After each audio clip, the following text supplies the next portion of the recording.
दोस्तों, आज मैं आप लोगों के सामने लेकर आया हूँ प्रॉफिट एंड लॉस से संबंधित टॉप 5 प्रश्न पार्ट 1। और मैं वही प्रश्न लेकर आया हूँ जो बार बार परीक्षा में पूछे गए हैं। तो चलेंगे और सभी का उत्तर हम जानने की कोशिश करेंगे, लेकिन उससे पहले हम कुछ एग्जाम्पल समझेंगे, उसके बाद हम प्रश्न को हल जानने की कोशिश करेंगे। तो देखो, सबसे पहले हम समझेंगे सीपी यानी क्रय मूल्य क्या होता है, एमआरपी अंकित मूल्य क्या होता है, एसपी यानी विक्रय मूल्य क्या होता है। तो मान लो कि सीपी यानी आप एक सामान 100 रुपये का खरीद के लेकर आते हो, आप उसे सोचते हो कि मैं इसमें 150 रुपये का क्या करता हूँ, एमआरपी चिपका देता हूँ, बेच दूंगा। लेकिन कोई आपके पास कोई कस्टमर आता है और कहता है कि मैं दूंगा 120 रुपये, इससे ज़्यादा मैं नहीं दे सकता। तो इसमें आपको फ़ायदा कितना हुआ, 20 रुपये का फ़ायदा हुआ, क्योंकि 100 रुपये का खरीदा हुआ था। ये आपने सिर्फ सोचा था लेकिन बेच नहीं पाए, और आपने बेचा 120 रुपये में। अब यहाँ पे आपके आ गया लाभ 20 रुपये, यानी आपसे सिर्फ प्रश्न पूछता है कि लाभ तो आपका निकल के आ गया, लेकिन आपसे पूछे कि कितने प्रतिशत का लाभ हुआ, तो आप प्रतिशत कैसे निकालोगे। तो प्रतिशत होता है कि प्रॉफिट का क्या होता है फॉर्मूला, लाभ बटे में सीपी गुने में 100। ये आपका क्या हो गया, प्रॉफिट का फॉर्मूला आ गया। यानी 20 रुपये आपका लाभ हुआ, ऊपर चला जाएगा, खरीदा हुआ 100 रुपये का था तो 100 नीचे आ गया, और 100 रुपया हमारा क्या हो जाएगा, प्रतिशत हो जाएगा। जब इसको हम काटेंगे तो ये हमारा निकल के आएगा 20% का क्या हुआ, लाभ हुआ। ये हमारा प्रतिशत निकल के आ गया। अब चलते हैं, मान लो कि एक और एग्जाम्पल लेते हैं। आपके सामने आ जाए कि आपने कोई सामान खरीदा 30 रुपये का, आप उसे बेचना चाहते थे 35 रुपये में, लेकिन बेचना चाहते थे 35 रुपये में, लेकिन आपके पास कोई कस्टमर आता है और कहता है कि मैं दूंगा 32 रुपया। तो इसमें आप लोगों तो आपको इसमें कितना लाभ हुआ, सिर्फ 2 रुपये का लाभ हुआ।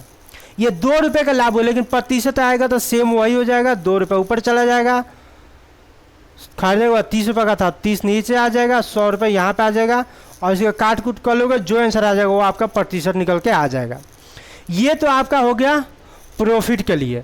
लेकिन लॉस के लिए अगर हम फार्मूला सोचें तो लॉस का फार्मूला क्या होता है, तो लॉस का होता है हानि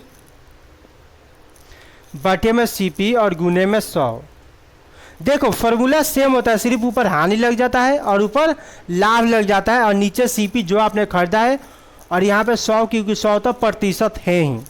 तो मैं उम्मीद करूँगा कि दोनों फार्मूला बहुत ही बढ़िया से समझ गए होंगे। और मैं ये सिर्फ फार्मूला आपको समझाने के लिए बताया था, ये नहीं कि आप याद करो रट्टा मारो। रट्टा मारने की कोई ज़रूरत नहीं है। अगर आप प्रॉफिट लॉस के किसी भी प्रश्न को सॉल्व करना चाहते हो तो आप लोगों को क्या करना पड़ेगा, प्रैक्टिस करना पड़ेगा। याद करने से कुछ नहीं मिलने वाला। तो देखो, प्रश्न नंबर 1 है कि एक व्यक्ति 25 रुपये में खिलौना खरीद कर 30 रुपये में बेच देता है, उसे कितना प्रतिशत लाभ हुआ। यहाँ पे ध्यान देना, यहाँ पे पूछ रहा प्रतिशत लाभ। यहाँ पे सिर्फ अगर लाभ पूछता तो 25 रुपये का क्या था, खिलौना था, और उसने बेच दिया 30 रुपये में। अगर सिर्फ लाभ का पूछता तो लाभ तो उसे 5 रुपये का हो गया। लाभ का पूछता तो लाभ तो 5 रुपया हो गया, लेकिन यहाँ पे आपसे पूछ रहा है कि प्रतिशत लाभ। तो कैसे निकालोगे, 5 रुपये ऊपर चला जाएगा, 25 रुपये का सामान खरीदा हुआ था तो नीचे आ जाएगा, 100 आ जाएगा यहाँ पे, क्योंकि ये प्रतिशत होता है जो 100 रुपया ही होता है। जो हम क्या कहते हैं प्रतिशत यानी 100, प्रतिशत यानी 100। जब इसको आप काटोगे तो 25 चौका 100 हो जाएगा, और जब इसको देखोगे तो 5 चौका 20% आपको निकल के आ जाएगा जब इसमें गुना करोगे। तो देखो, एक व्यक्ति 25 रुपये में खिलौना खरीद कर 30 रुपये में बेच देता है, उसे कितना प्रतिशत लाभ हुआ। अगर यहाँ पे प्रतिशत नहीं होता, सिर्फ लाभ पूछता तो 5 रुपये का हुआ था, लेकिन प्रतिशत पूछ लिया तो प्रतिशत का फॉर्मूला ये होता है, यानी जो हमें लाभ हुआ था ऊपर, नीचे जो हमने सामान खरीदा और 100, तो हमारा निकल के आएगा 20%। यानी राइट आंसर हो जाएगा option number C, right answer हो जाएगा। अब चलेंगे और देखेंगे नेक्स्ट प्रश्न क्या है। तो नेक्स्ट प्रश्न है कि एक पुस्तक का क्रय मूल्य 110 रुपया तथा विक्रय मूल्य 123 रुपया 20 पैसे हैं। इसे बेचने पर पुस्तक विक्रेता को कितने प्रतिशत लाभ हुआ। ध्यान देना, एक पुस्तक का क्रय मूल्य 110 रुपया तथा विक्रय मूल्य 123 रुपया 20 पैसा है। इसे बेचने पर पुस्तक विक्रेता को कितना लाभ हुआ ये आपको बताना है। यहाँ पे लाभ प्रतिशत पूछ रहा है। तो देखो 110 रुपये का क्या था, सामान था, उसने बेचा 123 रुपया 20 पैसा। तो लाभ कितने का हुआ, लाभ अगर आप देखोगे तो लाभ इसमें हुआ है 13 रुपये का, 13 रुपया 20 पैसा का लाभ हुआ। अब देखो 13 रुपये 20 पैसा का लाभ हुआ तो क्या हो जाएगा, ये तो 13-20 ऊपर हो जाएगा। नीचे कितने का खरीदा था, 110 का, और यहाँ पे 100। अब आप कहोगे कि यहाँ पे मैं पॉइंट क्यों नहीं लगाया हूँ, तो देखो अगर इस पॉइंट को अगर हमें हटाना हो तो नीचे हमारा 100 आ जाएगा। अब 100 किस लिए आएगा, क्योंकि पॉइंट के आगे 2 संख्या है, इसलिए यहाँ पे 100 हो जाएगा, इसलिए मैंने यहाँ पे पॉइंट नहीं लगाया। अब चलेंगे, इसको हम क्या करेंगे, काटेंगे। 2 जीरो से 2 जीरो कट गया, 1 जीरो से 1 कट गया, अब 11 बच गया, 132 बच गया। 11 एकम 11 हो जाएगा, 12 13 2 2, यानी 11 दूना 22, हमारा निकल के आ गया 12%। ये हमारा प्रतिशत निकल के आ गया, और ये हमारा राइट आंसर हो जाएगा ऑप्शन नंबर ए। देखो कोई सामान था जो 110 रुपये का किसी ने खरीदा और उसे बेच दिया 123 रुपये 20 पैसा में, बीच में उसे प्रॉफिट कितना हुआ, 13 रुपये 20 पैसे या 13.20 का क्या हुआ, फायदा हुआ। अब हमें बताना था प्रतिशत लाभ ज्ञात करना था, हमने ज्ञात कर दिया, हमारा 12% निकल के आ गया। Right answer option number A. ठीक है, अब आगे चलेंगे, देखेंगे नेक्स्ट प्रश्न क्या है।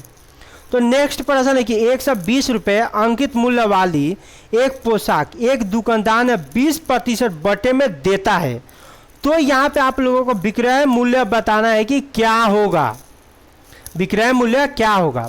तो देखो यहाँ पे क्या है, 20% बटे, यानी बटे हमारा हो जाएगा 100, 120 रुपये यानी 120 रुपया। आप क्या करोगे, इसको काटोगे तो ये हमारा आ जाएगा 24 रुपया। ये 24 रुपया क्या हो जाएगा, हमारा निकल के आ गया, लेकिन हमें बताना है विक्रय मूल्य। तो 120 में से आप क्या करोगे, 120 में से आप 24 माइनस कर लोगे तो आपका निकल के आ जाएगा विक्रय मूल्य।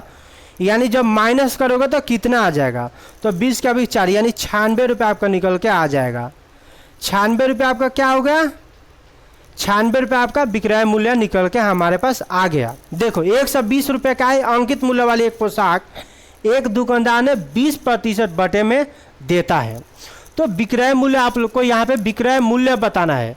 तो क्या किया हमने, 20 ऊपर लिख दिया, 100 नीचे लिख दिया, 120 रुपये का है अंकित मूल्य है, सब हमने काटे तो हमारा निकल के आएगा 24 रुपये का। यही आंसर होगा, नहीं 120 में से आपको 24 माइनस करोगे तो 96 रुपये आपका निकल के आ गया विक्रय मूल्य। अब आगे चलेंगे, देखेंगे नेक्स्ट प्रश्न क्या है। तो नेक्स्ट प्रश्न है कि 750 रुपये अंकित मूल्य वाले एक जोड़ी जूते एक दुकानदार 20% बटे पर देता है, तो विक्रय मूल्य क्या होगा। प्रश्न सेम है, करने का भी तरीका सेम है, तो चलेंगे और जल्दी जल्दी करेंगे। तो देखो क्या है, 20% ऊपर, 100 रुपया नीचे, और यहाँ पे कितना हो जाएगा 750, यहाँ से 0 से 0 कर जाएगा, 0 से 0, 75 दूना कितना होता है 150 होता है। अब क्या ये 150 आंसर हो जाएगा, नहीं 750 में से 150 माइनस हो जाएगा, उसके बाद आपका विक्रय मूल्य निकल के आ जाएगा। यानी 0 से 0 आ गया, 0 आ गया, 6 आ गया, ये 6 से क्या हो गया आपका निकल के आ गया विक्रय मूल्य। यानी राइट आंसर हो जाएगा ऑप्शन नंबर ए। समझो, देखो 750 रुपये अंकित मूल्य वाले एक जोड़ी जूते एक दुकानदार ने 20% बटे पर देता है, तो विक्रय मूल्य क्या होगा, तो विक्रय मूल्य हमारा 600 निकल के आ जाएगा। ये मत सोचो कि ये टाइम करने में 2 मिनट 3 मिनट लग रहा है, नहीं, अगर आप एक बार प्रैक्टिस कर लेते हो तो चुटकियों में सॉल्व कर लोगे, चुटकियों में। मान लो कि यहाँ पे हमारा सीधा निकल जाएगा 150, तो क्या यहाँ पे लिखने की जरूरत था, नहीं, 150 हम सीधा माइनस कर लेते तो हमारा 600 निकल के आ जाता। सिर्फ हमें ये सॉल्व करना जरूरत है, अगर आप एक बार प्रैक्टिस कर लेते हो तो ये भी सॉल्व करने की हमें जरूरत नहीं है, अपने दिमाग में सोच के आंसर ला सकते हो। अब आगे चलेंगे, देखेंगे नेक्स्ट प्रश्न क्या है। तो नेक्स्ट प्रश्न है कि 250 रुपये अंकित मूल्य वाला एक थैला एक दुकानदार 20% बटे पर देता है, तो यहाँ पर भी आपको क्या बताना है, विक्रय मूल्य ही बताना है। क्या है, सेम है, तो 20 ऊपर लिख लोगे, 100 नीचे लिख लोगे, 250 यहाँ पे लिख लोगे। अब क्या करोगे, काट कूट करोगे, 25 दूना 50, क्या 50, ये 50 रुपये आंसर हो जाएगा? नहीं, 250 में से 50 रुपये माइनस करोगे तो आपका निकल कर आ जाएगा 200 रुपया अंकित मूल्य हो जाएगा। 200 रुपया क्या है? विक्रय मूल्य। देखो ये क्या था, 250 अंकित मूल्य था और ये 200 क्या हो गया? विक्रय मूल्य हो गया। और ये हमारा निकल के आ गया आंसर 200। तो क्या 200 निकालने में हमें 2 मिनट लगता? नहीं, अगर आप एक बार प्रैक्टिस कर लेते हो तो सेकंड में आंसर निकालने लगेगा, सेकंड में। लेकिन सबसे पहले आपको प्रैक्टिस करना पड़ेगा। प्रैक्टिस करते जाओगे, फिर अपने दिमाग में ही सोचते जाओगे, उसके बाद आपका आंसर निकलते जाएगा। ठीक है, तो इसका राइट आंसर हो जाएगा ऑप्शन नंबर बी। तो आज का क्लास यहीं तक था। अगर ये वीडियो आप लोगों को पसंद आया हो तो वीडियो को लाइक करें, अपने दोस्तों के साथ शेयर करें और चैनल को सब्सक्राइब करें। ठीक है, बाय दोस्तों, बनाए दो दोस्तों।